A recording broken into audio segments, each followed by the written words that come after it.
ನಟ ರಾಣಾ ದಗ್ಗುಬಾಟಿ ಕುಟುಂಬಕ್ಕೆ ಕಾನೂನು ಸಂಕಷ್ಟ ಎದುರಾಗಿದೆ.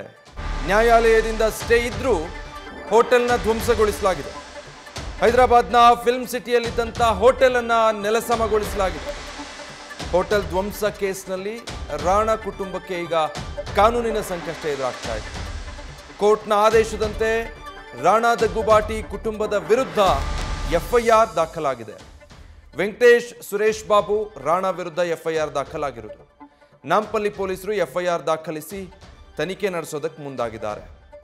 ಹೈದರಾಬಾದ್ನ ಫಿಲ್ಮ್ ಸಿಟಿಯ ಡೆಕ್ಕನ್ ಕಿಚನ್ ಹೋಟೆಲ್ ಎಂಬಂತಹ ಹೋಟೆಲ್ನ ವಿಚಾರ ವಿವಾದಕ್ಕೆ ಕಾರಣ ಆಗ್ತಾ ಇರೋದು. ರಾಣಾ ಕುಟುಂಬ ಮತ್ತೆ ನಂದಕುಮಾರ್ ನಡುವೆ ಇದಕ್ಕೆ ಸಂಬಂಧಪಟ್ಟ ಹಾಗೆ ವಿವಾದ ಇದೆ. ಈ ಬಗ್ಗೆ ಕೋರ್ಟ್ನ ಮೊರೆ ಹೋಗಿದ್ರು ನಂದಕುಮಾರ್. ನಾಂಪಲ್ಲಿಯ ಸಿಟಿ ಸಿವಿಲ್ ಕೋರ್ಟ್ನ ಮೊರೆ ಹೋಗಿದ್ರು. ಜಾಗದ ವಿವಾದದ ಬಗ್ಗೆ ಸಿವಿಲ್ ಕೋರ್ಟ್ನಿಂದ ತಡೆಯಾಜ್ಞೆ ಇತ್ತು.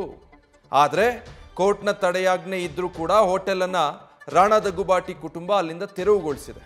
ಹೋಟೆಲ್ನ ನೆಲಸಮ ಮಾಡಿರುವಂತಹ ಆರೋಪ ಕೇಳಿ ಬರ್ತಾ ಇದೆ.